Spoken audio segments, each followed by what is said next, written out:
Ladies and gentlemen, boys and girls, it's your boy Sowers of the Job of Tears podcast, and I hope all is well. Mm. Good morning, ladies and gentlemen. This looks a little different, doesn't it? Usually it's me and 5 pictures or 3 pictures talking about something that I hate or that I love. But today, I decided to bring some friends along. Matter of fact, one friend along. It is Montana Black, who has turned into a brother over the weeks and months that we have known each other. He is here to talk to me about what he loves, what he finds annoying, and what he might say that might be a little bit of a hot take. But we're going to get all to that. But first things first, Mr. Montana Black, how are you? I'm doing good, man. If I was doing any better, I'd be good looking. I'm gonna say that every time somebody asks. Okay, all right. You are the triple OG of the ugly game. Yes, sir. Yes, sir. Welcome. So you told me a couple of things that you wanted to talk about. So let's jump right into it. All right. First things first, you mentioned that the Indies is wide open. Yeah. Now talk to me about that real quick. So, like, you see people on Twitter, online saying, everybody got signed, and I mean, obviously, that's a loosely based statement that people are making, just because a lot of the big names that they've gotten to know over the past years are getting picked up. But that kind of leaves room for a landscape shift, like a landscape change, where now some of those people that have been trying to break that barrier and get to that next level on the Indies now have the opportunity to do so, because those top spots on the Indies aren't taken yet as of right now. At least in my opinion, they're not. Like, I mean, you got some guys that are positioned well to take over, like AJ Gray or like the Tony Deppins of the world, those people. But those spots aren't 100% solidified, so if you're trying to make a name for yourself on the Indies, this is now the perfect time to do it, because with things starting to get ramped up, now that shows are starting to run more and people are looking for something fresh to bring back after COVID that's going to help them stand apart from the rest of the promotions, this is the perfect time for you to go out there and show that you're what that promotion needs. So, Fresh and hot bars. yeah, Are you going to be the next up on the independent scene? We're gonna have to see about that. I'm not the popular choice by a lot of people when it comes to professional wrestling. I'm a bigger guy. I don't do like all the flips and dives like a lot of big guys are trying to do nowadays. I stick to my roots of just being big and beating the crap out of people, and it's not flashy, but it's effective. So it's not necessarily the most eye-grabbing match all the time, and sometimes that's what's getting the attention. A lot of times that's what gets the attention is the cool spots and the cool moves on the Indies and things like that. And I got a couple of cool moves that I can do, but you save those for special occasions. That way, when I pull them out, they mean more, as opposed to, we see this every match. Oh no, you don't. So I love it. So this past week we had AEW's Revolution. Yeah. People had their ups and downs about it. People hated it. Some people loved it. And it didn't blow up the way it's supposed to. Ha ha ha! You saw that? What I just did there? Ha ha ha ha! That was good. Okay. Anyways, so what did you hate? What did you love? And what did you go? So I'll say this. Hate is a very strong word, but I'll say this. It seems like during the AEW pay-per-views, right? It seems like a lot of the matches are, I guess, just longer than what you're expecting. Now, that could be because, on TV, they got a 2-hour time slot, and they're trying to make sure everybody's getting their time. They're trying to make sure they cycle through as much talent as possible in that 2 hours. So you can't give everybody a 20 and 30-minute match, that whole thing. On the same retrospect, I don't think every match on the pay-per-view should be 30 minutes or even close to 30 minutes, because at that point, it just makes things seem like they're kind of dragging on, and it can cause people to lose interest before they actually get to what might be the match of the night.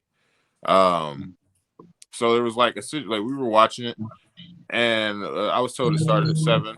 So I got there a little bit after 7, and I was like, dang, I missed the first match, and only come to find out we were still in the buy-in, which was fine. Buy-in happened, went well. Match card starts, and the first few matches were good. They were great, but then you get 2 matches in, and I realized, dang, we've only had 2 matches, and it's already going on 9:30, and there's, 5 more matches left to go? Mm-hmm. That can be kind of disheartening, especially when you get up at 4 o'clock the next morning to go to the gym. So it's kind of like, I don't know if I'm gonna make it. And to be honest with you, I didn't. Like, I was watching what I could, but my body was shutting down. I stayed throughout the whole pay-per-view where we were watching it, but I was in and out because my body was just like, hey, bro, we got stuff to do in the morning. We got body goals we trying to make so we can get in the same position that these guys are at. So as much as you want to just sit here and be invested, you're going to have to tap out. And so I did. But I did get to watch a couple matches all the way through. Any favorites? So the tag team battle royale is obviously probably one of the better matches that I enjoyed anyway. I thought the street fight was really good. I thought the street fight was done pretty well. Like with Sting, right? Yeah, with Sting and Darby and Brian Cage and Ricky Starr. I thought that was done well. The cinematic matches have kind of been exceeding expectations in my opinion, just like on both sides of the field, like AEW and WWE. There's obviously going to be some hiccups every now and then and some things that people don't necessarily agree with, but I can't say I haven't been entertained watching them because I definitely have. So I thought that one was executed pretty well. But the Battle Royale was probably one of my favorites, other than the fact that I still don't understand why Top Flight wasn't in the match. It's a conversation we need to have. That is a great question of why they weren't there. Maybe they're safe for something else. Maybe. I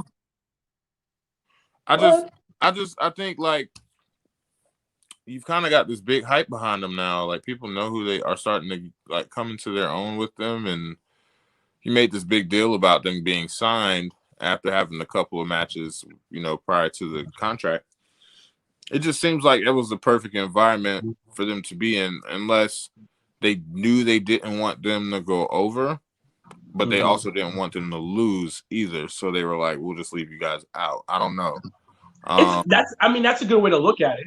That's a great way to see it. That's how I kind of take things. Like anytime I'm working for a promotion and they're just like, oh yeah, we're going to have you sit out on this one, I just kind of look at it like maybe they didn't want me to win, but they definitely didn't want me to lose either. So, we'll just call a spade and say it is what it is at that point. Move forward. So that's the only thing I can really think of constructively, unless it's going to play into storyline down the road or something like that. It just was kind of off-putting to me that they weren't in it. Still though, really good match in my opinion. Like I really enjoyed the Battle Royal.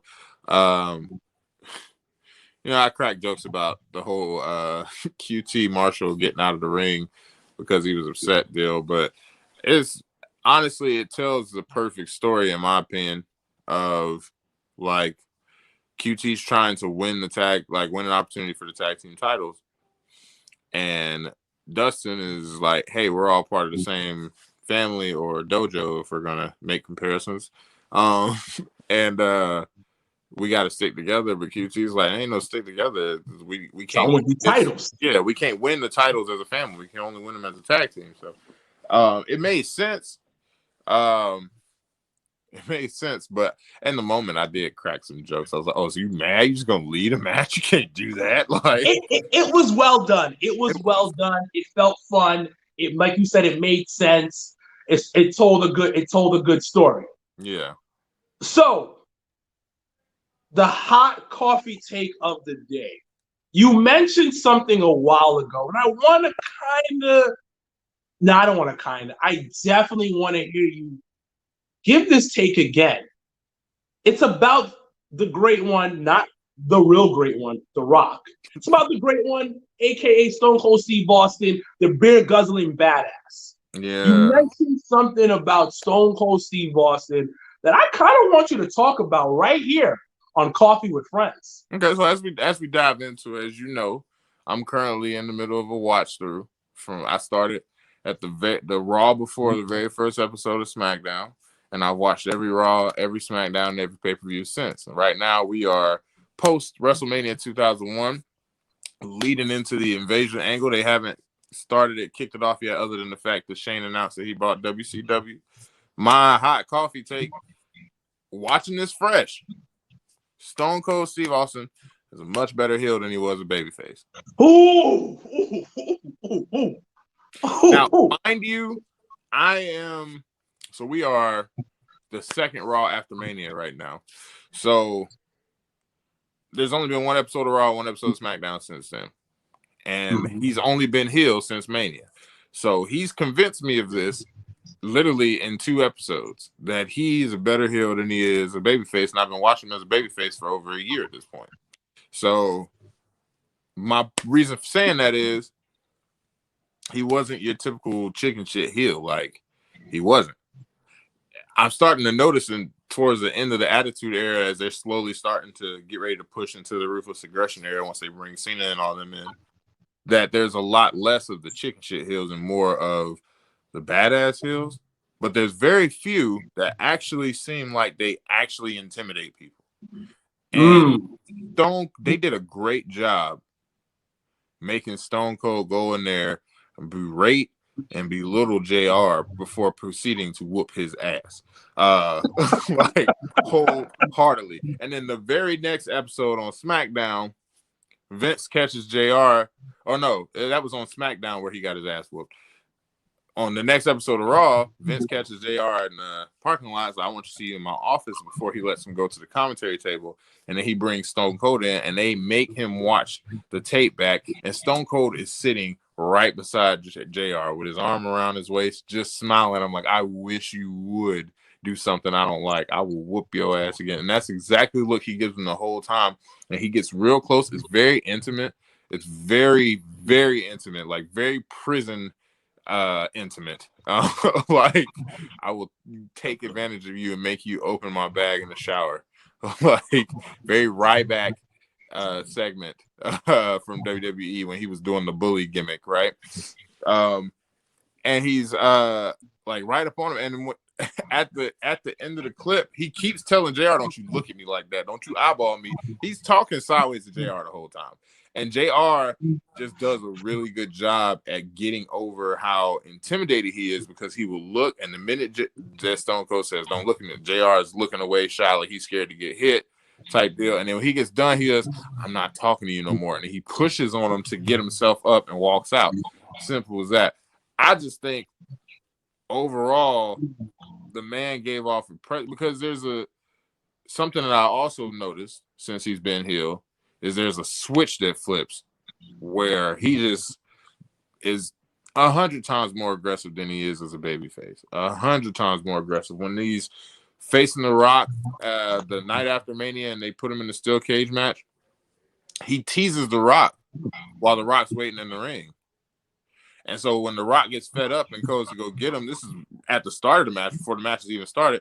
As The Rock's coming to get him, he slams the door in his head, pulls him out, and starts whooping his ass around the outside of the cage before getting in to proceed with the match. When he's jumping JR, it's just, he's like, you could see there's a sadistic look in his eye, and it's all facial expressions, but it's selling everything from his character to his in-ring work to how he is on promos, how he is in backstage segments. Everything just comes together so smooth. And when he's babyface Austin, especially towards the end of the babyface run going into, it seems more like he's relying on pandering to the crowd as opposed to being Stone Cold. Simple as that. There's a lot of, y'all want me to whoop his ass, give me a hell yeah, which he does that, but he's like, it's like over accentuating leading into it, or it was just things I noticed where, like, as a babyface, I kind of got tired of him watching it up until he turned heel. Which you said you got tired of watching him as a babyface. I did. I really did. Because it's the same thing. Hold on. For the people who let's say you got tired of Stone Cold as a babyface. Tell me something, man. So all right, look, I'll put it to you like this. So this whole time I've been watching, like, Triple H the top heel, right? Yeah. He's going on a tear. He takes Austin out through means of Rikishi, wins the championship. He's terrorizing The Rock pretty much the whole time Stone Cold's gone. Stone Cold comes back. He's terrorizing Stone Cold. And not just to the point of terrorizing. He's beating Stone Cold's ass pretty much. Finally, Stone Cold starts to get the upper hand on him. But once Stone Cold turns the table on Triple H, nobody can touch Stone Cold. Like, it doesn't matter who it is. If he's getting jumped, he's always standing tall at the end. If he's attacked from behind, he's back up and he's back on it before it's all said and done. It doesn't end with Stone Cold laid out. That gets boring to me after a while. Because if the good guy wins every single time, then when the bad guy comes out and attacks him, I'm like, well, this seems cool, but we know how this is going to end. Give me some excitement. Show me something that I don't expect. I've never heard somebody say this about Stone Cold. As many times as people talk about Stone Cold, I've never heard somebody say this because of how popular he was during the Attitude Era. And people always say that him turning heel was a big mistake. Even Stone Cold himself has said him turning heel was a mistake. That was an extremely hot coffee take. I think money-wise, it may have been a mistake. There's less money in him as a heel than there is as a babyface. Entertainment value-wise, though, you can't convince me there was a better Stone Cold as of right now.